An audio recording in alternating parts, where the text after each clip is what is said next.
I'm Carol Cohn, and welcome to Purpose 360, the podcast that unlocks the power of purpose to ignite business and social impact.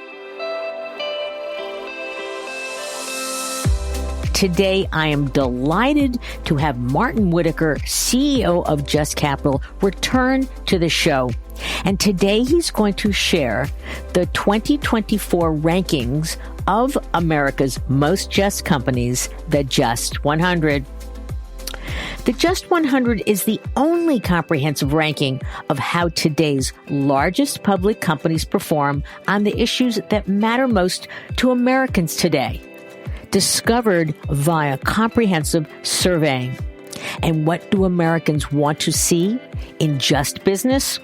Well, they want to see businesses paying a fair living wage, creating jobs in the U.S., the integrity of the company's leadership, their transparency, their governance, supporting workforce training and retention, protecting worker health and safety, protecting customer privacy, minimizing pollution, and taking other climate change-oriented actions, and as well taking actions to create a more resilient, safe, and healthier community.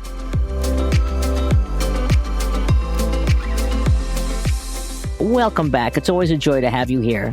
It's always a joy to be here, Carol. You ask good questions, tough questions. You keep us honest, and you push us, but you push us in the right way. And I know you yourself are deeply committed to these things. So, yeah, it's great to be here. Well, thank you for coming back. And what we'd like to do is, for those of you that don't know you, we just love to have you just talk a little bit about your background and why you love this work that you do. I have spent my whole career pretty much in this intersection of capital and business on the one hand, and doing some kind of good in the world on the other. And, I've always believed and have tried to drive both at once, business and capital and money as a force for good. And, that I came at it initially from a research standpoint. I was part of one of the first ESG rating and ranking companies way back in the early 90s. My stint at Swiss Re was really all about climate and environment and how to use insurance and markets to try and drive change and manage risk. And then I moved into private equity and venture and wealth advisory. But it's all been connected by this idea that business and money can make the world a better place. And so when I got the chance to be CEO at Just Capital, when Just was literally getting off the ground, that was a decade ago, if you can believe it, Carol. This year's our 10th anniversary.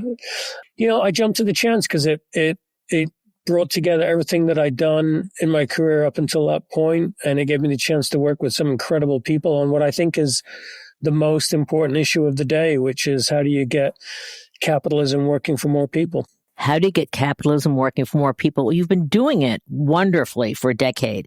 And one of the ways you do that is the Just 100. And the Just 100 has become such a valued accolade and recognition for companies. They don't wake up in the morning, CEOs, to win the award. They manage their companies in such a forward-thinking and relevant way for the times. And in doing so, they then get recognized with this award. So can you talk a little bit about the methodology behind the previous methodology? Because I know you've changed a bit. But how you've done it, because you have quantified, you have captured what is justness in the minds of core stakeholders in this country. Well, the methodology is always evolving because we believe in continual improvement, but the framework hasn't changed from the beginning, which is, first of all, we go out and ask the American people what makes a just company.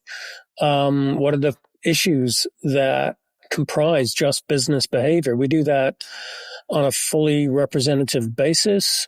We're totally objective, unaligned politically. We go all around the country.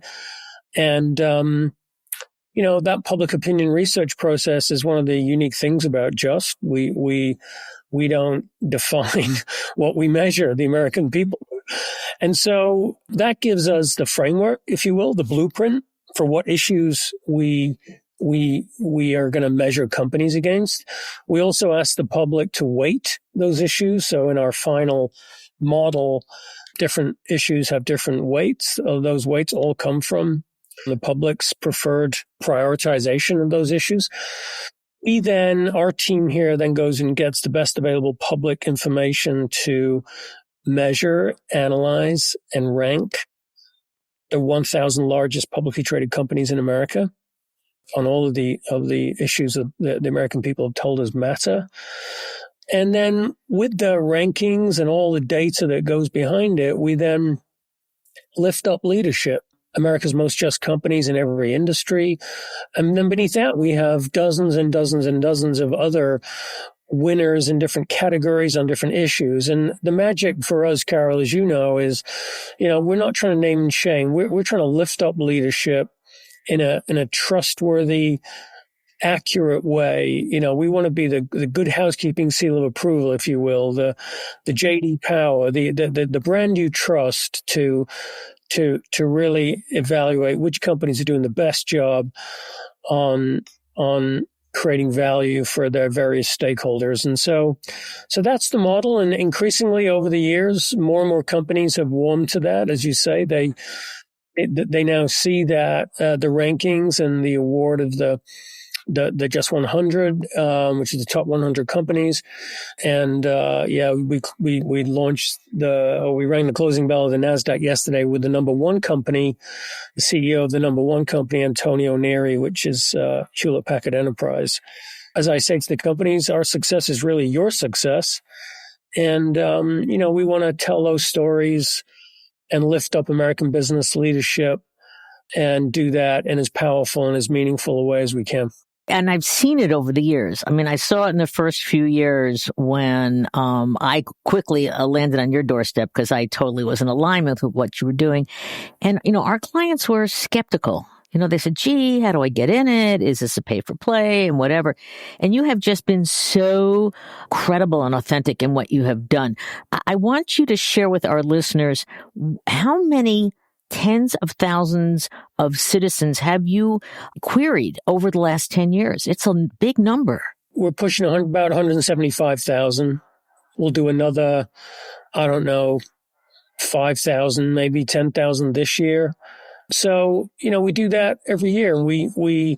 It's not just one survey. It's a sequence of focus groups. And then we do qualitative surveys. We'll sometimes poll on specific, high importance issues of the day to understand how do the American people think about this or that. And so there was a lot of skepticism initially. And quite honestly, Carol, when we did our first few years of surveys and polling, we didn't know what we would find. I had a lot of people in the industry that I know say, well, why would you ask the public? The American people, A, they can't agree on anything, and B, they don't really know much about these issues.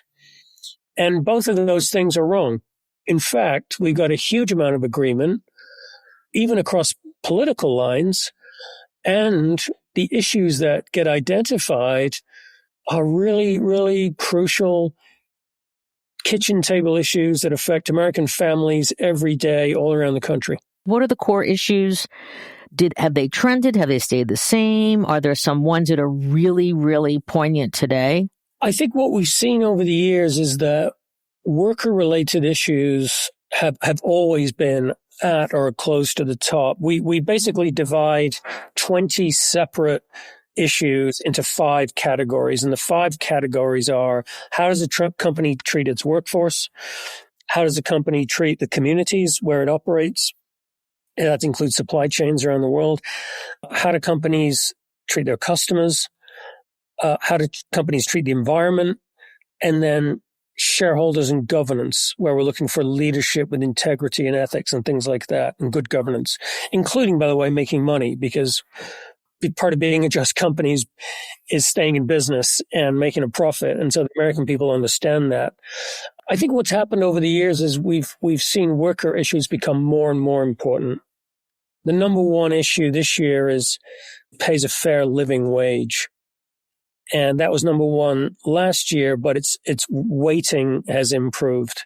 But what it really means is it's a proxy for how financially vulnerable or well off people think they are. Like it's a proxy for their financial and economic well-being.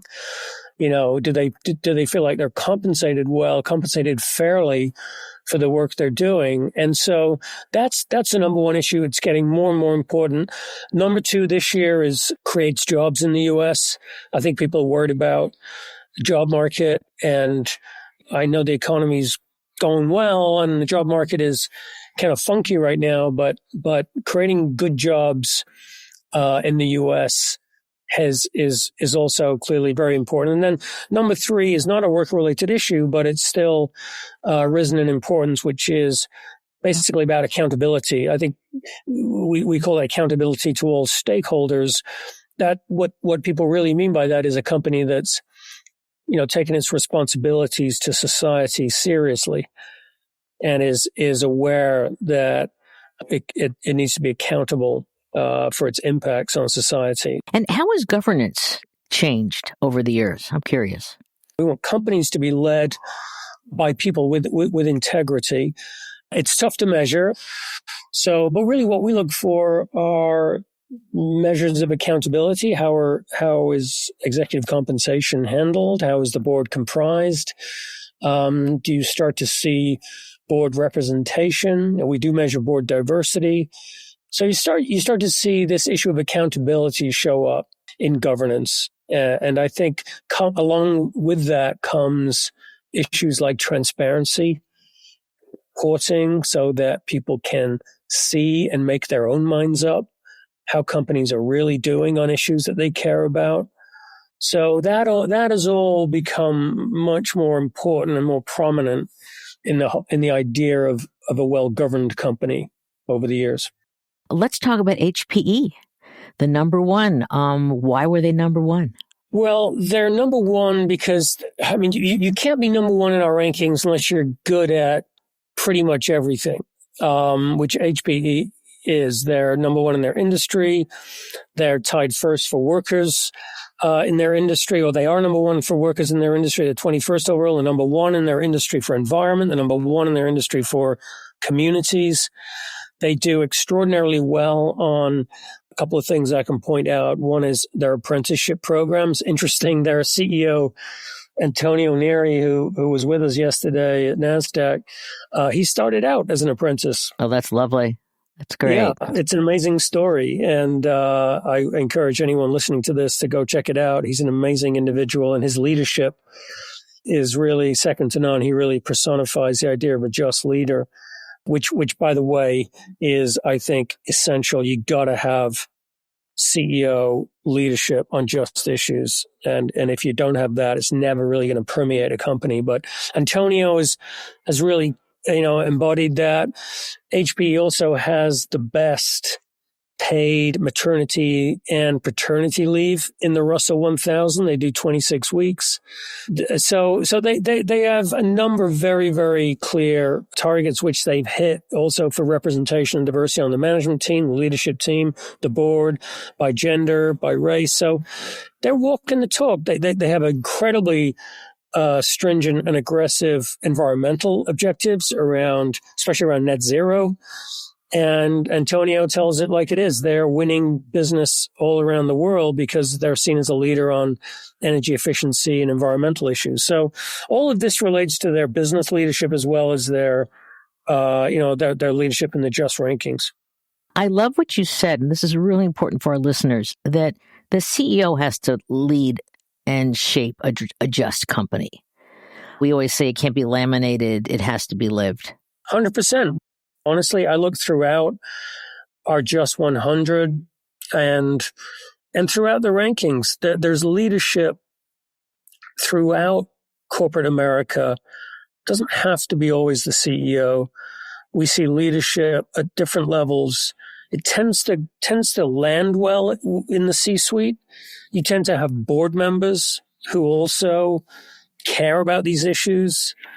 And so the totality of that makes for a company whose DNA is sort of committed to being the best they can be as a just company. And when that happens, not only do they start to, we see material change, but also we start to see that translate into business results. And we can talk about this now or later, but all of our just indices, the top companies are outperforming the benchmarks in the market. So it shows up again in financial performance. Let's talk about the hard results if we can. So the reason I say that is, we've had an index live trading now since December 2016. It's the top half of companies that we rank in every industry. And that index has beaten the Russell 1000 benchmark by over 10%. Since that time, we've had the Just 100, which is an equal weighted index, the Just 100 names. That has beaten the Russell 1000 equal weighted index by 38%. Since inception, it's up 3% year to date this year. The worker index, if you just took the companies that lead on workers, also against the Russell 1000 equal weighted index, our worker focused index has beaten that benchmark by over 100% since January 2018. And then the last data point I'll give you is a spread. So the top 10% of companies that we rank has outperformed the bottom 10% since January 2018 by over 75%. Those percentages that you surpass the Russell 1000, we got to get those numbers out there, because I am always asked, oh, this is great and this is wonderful and whatever, but you are absolutely creating the management guide for greater value to all, and greater value even in their equities. So I want to see more of those out there. Of course, we're going to promote them like crazy. We have a place on our website. It's called The Case for Purpose, and we put all of this data, and we're going to put your data right at the top because it's also the most recent. So we love it. Were there any surprises in some of the categories, or maybe in the top 10 of the Just 100 this year? We saw semiconductors do really well this year. We saw healthcare companies too. Actually, some of the banks did well.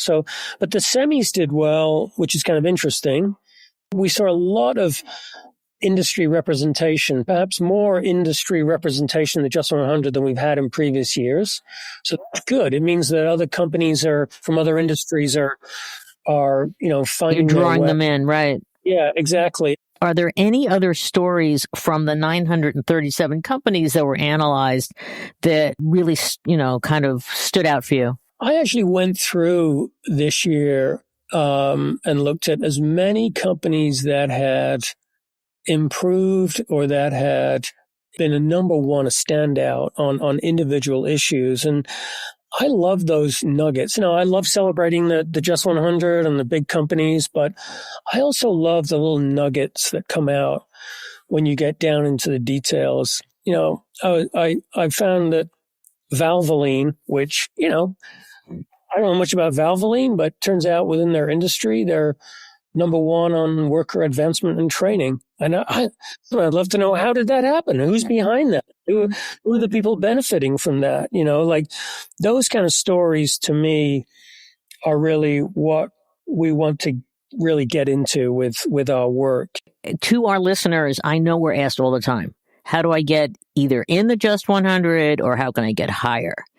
So can you share what are the best practices that companies, besides the fact they need to be well run, we got that, but you need to get the data. And then you also talk to them. And I always say, hey, you can talk to them. They go, what? I can talk to them? So what are the best practices so that your team has the best information, the most accurate information? Honestly, we've invested a lot of money over the years and a lot of time over the years. We have a dedicated team to engage with companies throughout the process. The best thing they can do is just email us or reach out. It's on our website. I think it's corporateengaged@justcapital.com. We are geared up to work with companies. We are bringing to market, you alluded to this earlier, this year we're developing a toolkit for companies And so we want to offer a lot more value added services to companies to help them improve, to help them benchmark themselves, to help them understand what best practice looks like, to look at the ROI of sort of stakeholder performance, lots of other things too. So all of that's in the works, but really the best thing they can do is just reach out to us. And you respond, which is great. And by the way, this is a little promo for you. Just Capital is a not-for-profit, guys.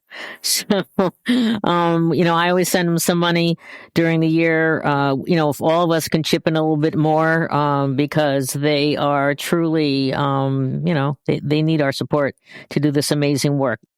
What do you think of the term responsible business? I know that some organizations, and I won't name them, are saying, look, let's not use the ESG term. Let's use responsible business. What are you thinking about that? Well, it's kind of coming full circle for me. I do remember the rise, and I'm not sure if it's fallen yet, but perhaps become out of favor of corporate social responsibility. The idea of responsibility, I think, is kind of widely appealing, so I can understand why today it would be back in vogue. I don't have a problem with it. I think that, it begs the question, responsible to whom? And so that's interesting. I feel like we get caught up so much in labels and acronyms. When you get to the underlying issues and you look at the substance of business performance on the underlying issues, that's really what it's about. So I don't really mind what you call it. I rather the world call it just business, but there you go. I'm trying to do that. But so with the idea of, instead of calling it ESG or responsible business, let's call it just business. Then my wish for you is that you partner with a business school or two or three, and there's a whole course of work, body of work called Just Business, and that they rename it. Amen, Carol. Amen to that. So 5 years into the future, we're having this conversation. So what changes or evolutions do you wish you're going to see in 5 years? Well, I'll tell you what's on my mind on that, because I've had these conversations recently with our chair, Paul Tudor-Jones, about AI. And this idea that AI is going to be a massive accelerant for productivity in America, but also a massive accelerant. It also brings with it a lot of societal risks. It can undermine trust in systems and trust in companies, but it can bring about huge benefits as well. And so how that shakes out, how the wealth that gets created from the deployment of AI over the next 5 years, that I think is going to have a major impact on what we do. If it exacerbates inequality, I could see workers being not 40, whatever it is now, 42% of the model. I could see being 80% of the model. I could see being paid fairly and being paid a living wage, not being 17%, but being 30%. So I could see worker-related issues becoming a lot important, because if it really has a negative impact, a huge negative impact on white-collar jobs and disrupts the labor market with a lot of rapid and unforeseen circumstances, I could see that playing out in what this idea of a just company even means. So that to me is the biggest influencer over the next 5 years. The idea of purpose, what do you stand for? Why? What are you trying to achieve? I think that comes down to values, and I like to think that those don't change much. I hope my values will be the same 5 years from now as they are today, and I'm not sure my values today are different from what they were 5 years ago. So I think that's something enduring, and that probably is a source of great hope for the future as well. Love that answer. And I do agree with you that values, we are working with companies today, and they're saying, what is it, my soul? What is my character like? What are my values? What are my behaviors? And hopefully AI is not going to tell us how to do that. We have, as humans, have to embrace that, as to your point, transparent and trusted and consistent. Absolutely. Absolutely. People have to ask themselves, is this serving the purpose? Is this consistent with the values that I hold dear? And, everyone's got to do that, especially leaders today have to do that, look themselves in the mirror and be comfortable with the answer. Comfortable with the answer.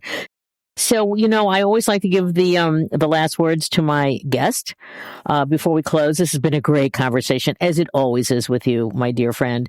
So, Mike's over to you. I just want to say thank you, Carol. This is my 10-year anniversary as CEO of JUST. And, looking back over that decade, I'm obviously things have changed immeasurably over that period of time in social and political terms. But I think this idea of a just company, or companies that really are really actually trying to figure out how they can, have a better impact on society. I think that has also come on leaps and bounds. I really do. There's many reasons to be pessimistic these days. And politically, absolutely, there's a lot of divisiveness. But when it comes to business, and when it comes to capitalism working for more people, this is a united country.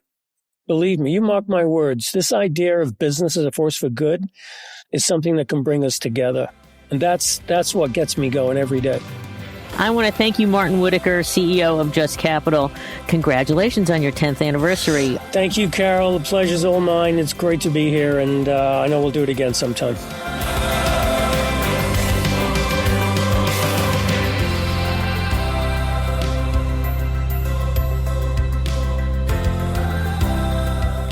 This podcast was brought to you by some amazing people, and I'd love to thank them. Ann Hundertmark and Kristen Kenny at Carol Cohn on Purpose, Pete Wright and Andy Nelson, our crack production team at True Story FM, and you, our listener. So please rate and rank us, because we really want to be as high as possible as one of the top business podcasts available, so that we can continue exploring together the importance and the activation of authentic purpose. Thanks so much for listening.